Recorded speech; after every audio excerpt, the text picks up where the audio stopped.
Olá, bem-vindo a mais um vídeo aqui pela série Maestria Emocional. Hoje eu vou falar com você sobre o mindset da ansiedade e da depressão. Meu nome é Rafael Campanholo e estou aqui para apresentar mais esse vídeo para te apoiar a atravessar estados de ansiedade ou de depressão. Talvez não seja o seu caso, mas é bem possível que você conheça uma pessoa que esteja com esse tipo de situação, então você vai poder entendê-la melhor e também apoiá-la melhor, se é o caso.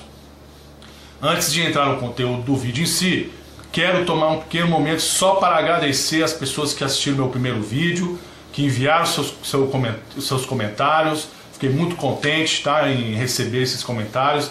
Agradecer em especial as pessoas que me enviaram um e-mail privado, né? Dando sugestões de como eu posso melhorar. Uma das coisas que me pediram foi para falar um pouco mais devagar, né, porque me encontraram um pouco acelerado no primeiro vídeo. Eu acredito que eu estava bastante ansioso para passar o máximo de conteúdo possível em pouco tempo, então eu vou estar me policiando para ir um pouco mais lento, né, falar de forma mais pausada para que você possa me compreender melhor. Agradeço muito então a elegância de vocês que me enviaram esses e-mails, tá? Podem continuar enviando, se tiverem outras sugestões, perguntas, inclusive de sugestão de conteúdo sobre o tema, tá? Para que eu possa estar elaborando um conteúdo mais específico para você. Se você quiser, pode usar o e-mail, me enviar no e-mail Rafael, com F, né, @maestriaemocional.com.br. E eu estarei te respondendo aí à medida do possível, ok? Então vamos lá. Mindset. Mindset significa cenário mental. É uma configuração mental que contém pensamentos, sentimentos, né, que evocam certas emoções e também certas ações. Então, todos nós constantemente estamos alimentando uma série de cenários mentais dentro de nós que estão desencadeando ações que geram certos resultados. Muitos desses resultados não são os resultados que nós gostaríamos de obter. Então, para que a gente possa criar resultados diferentes, nós precisamos mudar o nosso mindset, nós precisamos mudar a nossa configuração mental. Hoje se fala muito em mindset do empreendedor, né? O empreendedor de sucesso, mindset do homem de negócio de sucesso, mindset do milionário, né? As pessoas que querem se tornar milionárias aí precisam ter um mindset milionário, ou seja, uma configuração mental que permita a ela chegar lá. Muitas pessoas querem ser empreendedoras, né? Querem ser empreendedoras, mas antes de se tornar um empreendedor, você precisa obter o comportamento de um empreendedor, né? Então, para isso, você precisa mudar a sua forma de pensar. Da mesma forma, as pessoas que querem se tornar milionárias, o primeiro passo talvez seja você aprender a pensar como um. Hoje você tem uma série de livros aí que fala sobre o tema, várias pesquisas sobre como os milionários pensam, como eles chegaram lá, como são as suas rotinas, né, como eles agem, como eles falam, como eles pensam. Então você precisa modelar esses comportamentos para poder chegar lá. Seria o primeiro passo, né? Não adianta nada eu montar um negócio, mas se eu não desenvolver um comportamento empreendedor, pode ser que eu venha a falhar aí na frente quando eu chegar as primeiras dificuldades, porque eu não me programei, eu não me preparei internamente para isso. Da mesma forma, os estados ansiosos e depressivos contêm um mindset específico para manter esses estados. Por exemplo, o mindset da ansiedade, ou o cenário mental da ansiedade, contém uma série de configurações onde a percepção da pessoa, por exemplo, fica alterada ou exagera, por exemplo, a percepção dos riscos do ambiente. Então, muitas pessoas ansiosas que estão passando pela ansiedade contêm internamente uma percepção de risco maior do que realmente ele é. Por exemplo, se uma situação determinada tem um risco X, a pessoa percebe aquele risco como X, vamos dizer, ou 3 vezes maior o risco, ou 4, 5 ou 10 vezes maior do que o risco real. Então ela cria todo o seu sistema fica todo preparado para uma catástrofe ou para algo ruim que vai acontecer a qualquer momento. Então, constantemente a pessoa está, né, nessa configuração, esperando o pior por acontecer, então ela tem que estar sempre preparada para isso. E isso, claro, alimenta a tensão, o estresse, né, e todos os resultados que vêm com esses estados de ansiedade. Dentro do mindset da ansiedade também existe aquela configuração onde a pessoa supervaloriza a opinião dos outros, ou o julgamento das outras pessoas. Então, muitas vezes essas pessoas estão pendentes constantemente do que os outros podem estar pensando dela, né? Então, ela pode experimentar de repente ansiedade, inclusive ao assinar um cheque ou assinar um contrato, um cheque que quase ninguém mais hoje está usando, mas vai assinar às vezes um contrato ou escrever uma nota e a pessoa fica com vergonha da letra, ou às vezes até entra em dúvida se vai conseguir assinar direito, né? Por quê? Porque está pendente do que os outros podem pensar da letra dela, né? Podem falar mal da letra dela. Outras situações a pessoa deixa de expressar sua opinião, né? Ou de se divertir numa festa também, porque está pendente do que os outros podem pensar dessa pessoa. Então essa supervalorização da opinião das pessoas geram também uma configuração mental da ansiedade. Outra coisa também muito comum é o sentimento de incapacidade em relação a situações, às vezes situações comuns da vida, né? Situações às vezes que são um pouco mais difíceis no dia a dia, a pessoa alimenta um sentimento de que não é capaz de lidar com essas dificuldades da vida. Então ela se menospreza nesse sentido e muitas vezes passa a evitar as situações que ela julga que são muito difíceis para ela, né? Ou situações que ela acha que não vai dar conta. É muito comum, por exemplo, no pânico, que a pessoa passa já a ter medo dos próprios sintomas do pânico, ela passa a evitar, inclusive às vezes, sair de casa, porque tem medo, caso ocorra algum sintoma, ela tem medo de não conseguir lidar com isso na rua, né? Então, isso tudo vai alimentando esses cenários. No caso, por exemplo, da depressão, existem configurações mentais que estão mantendo o foco dessa pessoa, normalmente, somente para os aspectos negativos da vida, né? Ou do ambiente onde ela está vivendo. Então ela só percebe as coisas que estão ruins, as coisas negativas, nada presta ao redor dela, nada dá certo, nada vai para frente, né? Então o foco é constantemente no negativo.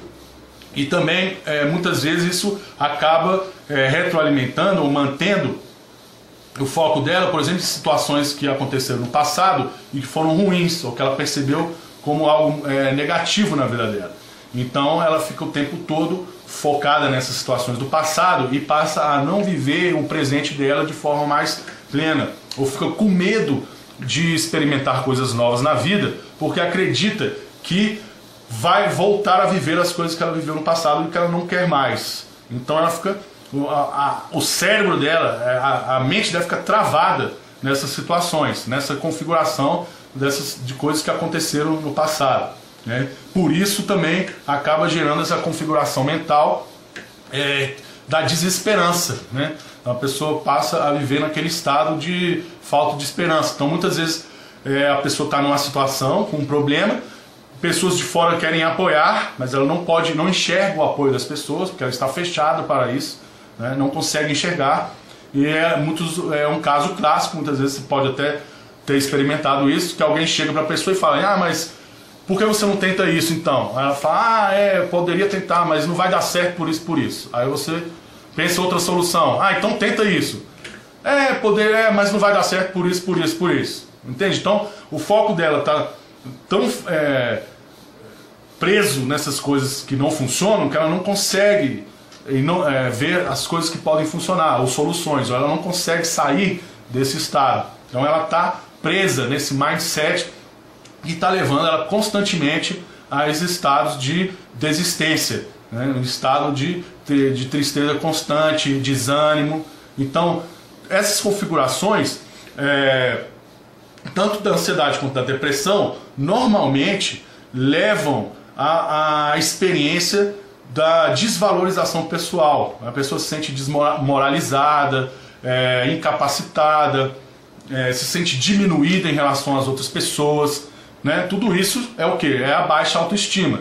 Então é um problema constante que essas pessoas experimentam da baixa autoestima, ou seja, a pessoa formou na mente dela um autoconceito muito baixo, né?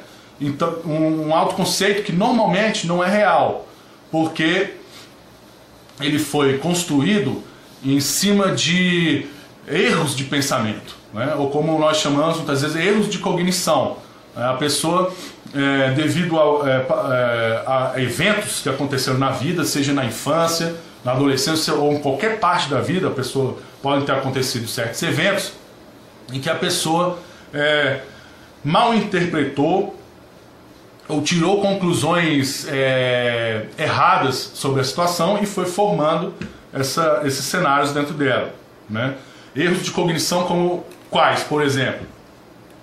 Os filtros mentais. O que são os filtros mentais? Os filtros mentais funcionam da mesma forma que como funcionam óculos de lentes coloridas, por exemplo. Os óculos de lentes coloridas, se você já brincou com um, você vai saber do que eu estou falando. Se você pega uma lente de óculos amarela, você vai ver o mundo mais claro, mais vivo do que ele é. Principalmente ao entardecer, quando começa a escurecer, se você utiliza um óculos de lente amarela, você vai perceber o mundo mais vivo, mais claro, né, do que ele está realmente. Quando você tira, você vê que ele é mais escuro. Se você usa um óculos de lente rosa, vai ver o mundo cor-de-rosa. Lentes azuis, azuis. Lentes escuras, mundo escuro. Então, grande parte das lentes que as pessoas que estão atravessando a ansiedade e depressão, que elas estão usando, são lentes escuras, né? Ela vê só a parte negativa das coisas, as partes complicadas, ou a parte difícil, e ficam presas a isso. Então, por exemplo, no caso de um relacionamento, a pessoa viveu aí um relacionamento de 3 anos ótimos, né, com a outra pessoa, o melhor pessoa do mundo, está apaixonada. De repente acontece algum tipo de evento que não era o que a pessoa esperava e ela passa a se focar naquele evento que não deu certo. A partir daí começa a vir uma série de outros eventos negativos, porque o foco vai para isso. Então a pessoa passa a só ver as coisas negativas. Então as pessoas, os dois já não se reúnem mais para passar bem, para aproveitar um jantar, ver um bom filme. Elas se reúnem para brigar, para discutir. Então o último ano da relação foi só briga, né? Porque o foco só foi para os problemas. Então de repente a pessoa separa, você pergunta para ela: pô, e aí, como é que tá com fulano? Pô, graças a Deus me livrei dessa pessoa, né? Foi a desgraça da minha vida. E esquece todos os 3 anos que foram maravilhosos, tá? Então, porque ela colocou um filtro aí que eliminou todas as coisas boas e manteve e ficou só com as coisas ruins, né? Isso aí é um problema de foco, né, que a pessoa está alimentando. Outra situação pode ser, por exemplo, muito comum com palestrantes, palestrantes que fazem boas palestras, né, bom conteúdo, envolvem as pessoas, e aí no final, né, você recebe entrega uma famosa folhinha de avaliação e vamos dizer que 90% das pessoas adoraram a palestra, sei lá, 7% acharam média, 3% não gostaram. Para onde vai o foco do palestrante? Nos 3% que não gostaram, né? E começa a, pô, eu sou péssimo palestrante, essas pessoas não gostam de mim, estão falando mal de mim. 3%, né? Agora, uma coisa é você aproveitar esses 3% para poder ver o que eles estão sugerindo para você melhorar, né? Outra coisa é você ficar preso nesse foco e invalidar todo o restante, né? Que foi ótimo, que 90% das pessoas adoraram. Então, muito importante tomar consciência desses filtros para poder direcionar intencionalmente o seu foco, ampliar seu foco para ver a realidade de uma forma melhor. Outro filtro muito comum é o da culpa, né? Algumas pessoas têm a tendência a experimentar muita culpa. Elas assumem constantemente a culpa sobre situações que às vezes não tem nada a ver com ela, não tem relação direta com o que elas estão fazendo, mas elas associam, interpretam ou concluem que os estados emocionais que outras pessoas estão atravessando são culpa dela. Por exemplo, o seu chefe chega um dia no trabalho estressado, nervoso, xingando todo mundo, passa por você, não fala com você, vai direto para o escritório e se fecha lá. As pessoas que constantemente cometem esse erro cognitivo, que nós chamamos de personalização, podem falar: aposto que foi, sei lá, o relatório que eu fiz ontem, que eu entreguei, que ele não gostou e por isso que ele está desse jeito. E começam a alimentar toda uma fantasia, inclusive de que o chefe vai despedir ela, porque ela fez um péssimo relatório, né? E ele está bravo com ela. E aí, de repente, ela não está conseguindo ver a situação de uma forma mais ampla, no sentido de que, um pouco antes do chefe ir ao trabalho, ele teve uma briga com a esposa dele, né? Ficou muito nervoso, chateado com a esposa, ou ele não tá, o relacionamento dele não está indo muito bem, então ele teve esse problema com a esposa. E chegou no trabalho desse jeito. E não tem nada a ver com você, mas você personaliza a situação e acredita que você é que está causando isso. Então, dentro da ansiedade, da depressão, existe muito esse sentimento de culpa e de achar que você é culpado por diversas situações que podem envolver pais, filhos, irmãos, amigos, né, colegas de trabalho. Então, constantemente você pode estar retroalimentando esse sentimento, se sentindo apreensivo, no sentido de para não cometer nenhum erro, para que as pessoas não fiquem bravas com você e esse tipo de coisa. Então você está constantemente medindo suas ações, controlando suas ações para que você não cometa nenhum erro, né? Para que você não faça nada de ruim para ninguém, né? E ainda assim você continua experimentando esse sentimento de culpa. Tá? Então isso é também considerado um erro cognitivo. Tá? E outro erro muito comum de pensamento é a maximização dos pontos fracos e minimização dos pontos fortes. Tá? Que isso aí também, dentro da ansiedade e depressão, é comum. Ou seja, a pessoa tende a supervalorizar seus pontos fracos e deixar seus pontos fortes de lado, como se eles não existissem. Então ela constantemente está enfatizando as coisas que ela acredita que não tem de bom. Às vezes está se comparando constantemente com as pessoas, falando: aquele fulano lá é muito melhor do que eu, mais capaz do que eu. Então é uma forma também de estar sempre se diminuindo, né? Às vezes ocorre um evento, a pessoa está desenvolvendo um projeto, ocorre um evento, uma falha no percorrer do caminho, e então ela desvaloriza todas as coisas boas que ela fez naquele momento e se enfoca naquela falha, falando: de novo, errei, fiz errado, não vai dar certo, eu sempre chego na hora que eu vou conseguir as coisas, eu sempre acabo com tudo, né? Então, e fica reforçando esse tipo de pensamento dentro dela, né? São pensamentos que nós chamamos muitas vezes de pensamentos de tudo ou nada, preto e branco, né? Ou é preto ou é branco, ou é tudo ou é nada. São super generalizações que nós fazemos com base em interpretações que não são reais, né? Por exemplo, quais são esses tipos de pensamento? Não presto para nada, sou incapaz, ninguém vai gostar de mim. O fulaninho lá, se eu for falar com ele vai me rejeitar, porque as pessoas, quando me conhecem, todas me rejeitam. A vida olha só, a vida de todo mundo está dando certo, menos a minha, né? O famoso ditado: a grama do vizinho é mais verde. Então, sempre acredito que os outros estão bem e eu estou mal, não mereço, eu não presto para nada, quando eu chegar lá na hora eu vou estragar tudo, né? Esse tipo de pensamento que são deterministas demais, né? Então, tudo isso vai gerando esses cenários, essas configurações mentais que estão alimentando a ansiedade e a depressão. O Eric Berne, fundador da análise transacional, caso você não saiba, ele falava muito sobre os scripts de vida. Ele foi um psicoterapeuta muito perspicaz e ele observou que as pessoas têm a tendência a seguir certos roteiros de vida. Esses roteiros, como num filme, o roteiro é composto por vários cenários que a pessoa vai criando e alimentando e vai seguindo esses cenários de forma a cumprir com certos papéis. O mindset, ele funciona da mesma forma, quer dizer, essas configurações mentais elas estão inseridas dentro de um roteiro maior. Ele basicamente dividiu os roteiros em dois tipos, os roteiros perdedores e os vencedores. Os roteiros perdedores são aqueles que geram resultados onde você pode experimentar isolamento, depressão, ansiedade, sentimento de fracasso, sentimentos de incapacidade, sentimentos de rejeição, né?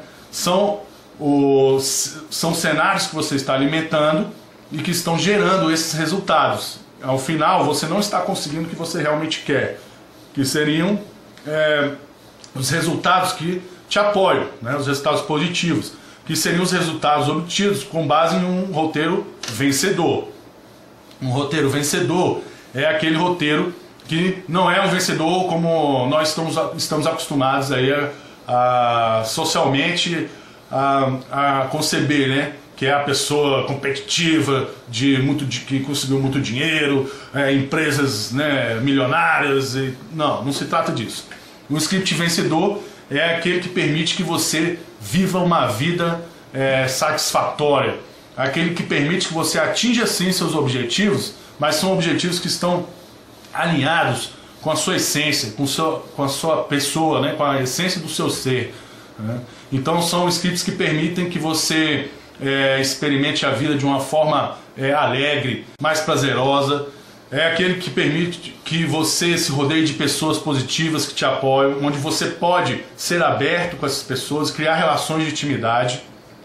O script vencedor é aquele onde a pessoa conquista sua autonomia emocional, ou seja, ela sente o direito de tomar suas próprias decisões e escolher o caminho que ela quer percorrer na vida, não com base naquilo que ela acredita que as pessoas ou a sociedade espera dela, mas sim com base naquilo que ela sente dentro dela, que é verdadeiro para ela, que é o caminho dela, né? Isso é uma pessoa com script vencedor.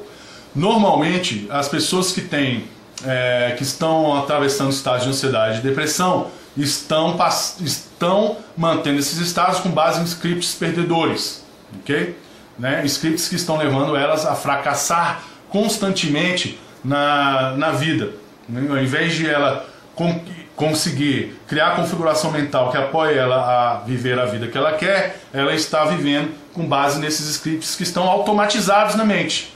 Ela não está muitas vezes consciente disso, mas está constantemente repetindo esses papéis que ao final não dão o que ela quer. Então, se você quer começar a mudar seus estados de ansiedade e depressão, você vai precisar mudar sua configuração mental, vai precisar reescrever o seu script. E isso é perfeitamente possível. Assim como os diretores de cinema escrevem seus filmes, né, e escrevem roteiros onde eles definem finais felizes ou finais infelizes, você também pode assumir o roteiro da sua vida e reescrever o final, ou não só o final, né? Todo o processo que envolve até chegar até o final, né? E reescrevendo o seu script, você pode sim escrever um roteiro que te tire desses estados da depressão e da ansiedade. Requer trabalho, né? Não tem como. Vai precisar se sentar e trabalhar, né? Assim como os diretores trabalham nesses roteiros, você vai trabalhar no seu roteiro. Por isso, eu preparei uma tarefa para você já, essa semana, que você vai poder estar fazendo. Se você quiser receber a tarefa, você vai se inscrever no link que está aqui embaixo, aqui, ó, que eu estou deixando para você. Você vai preencher um formulário com seu e-mail e aí automaticamente eu vou estar te enviando essa tarefa. É uma tarefa simples, mas que é muito poderosa para começar a tomar consciência das situações que te geram ansiedade ou depressão. Você vai ali descrever quais são os pensamentos, sentimentos, as crenças que estão envolvidas nessa situação, né, situações reais da sua vida e que estão gerando ansiedade e depressão para você. Com base nisso, você vai, através de questionamentos, vai reescrever a interpretação dessa situação de uma forma mais real e com isso vai determinar ações positivas para lidar com essa situação. Tá? Na tarefa lá eu tenho um texto que eu explico melhor como vai funcionar. Se você quiser que eu comece a trabalhar de forma mais direta com você, você se inscreve aí na minha lista, que eu vou começar a te enviar periodicamente as tarefas necessárias para que você comece a sair desses estados, ok? E de brinde também vou te dar um áudio que eu gravei complementando esse vídeo, que é um áudio que eu gravei sobre como você pode começar a criar focos positivos na vida. Hoje nós sabemos que para você mudar hábitos negativos ou pensamentos negativos, não basta você só a força de vontade. Você precisa substituir um hábito negativo por um hábito melhor, por um outro que seja mais positivo para você. Não sei se foi o Eric Berne que falava isso também, mas eu escutava muito dizendo que você nunca pode tirar algo de uma pessoa sem dar algo melhor a ela. Então funciona, o princípio é esse. Você nunca vai conseguir mudar um hábito negativo sem substituí-lo por um hábito melhor, né, que também te dê o mesmo nível de prazer que o hábito negativo pode estar te dando. Isso é material para os próximos vídeos, né, para os próximos estudos. Por enquanto vou ficando por aqui. Se você quiser, baixe aí a tarefa e vamos começar, participe de uma forma mais ativa comigo, enviando também seu comentário, suas perguntas, e eu fico por aqui e te espero no próximo vídeo. Um abraço!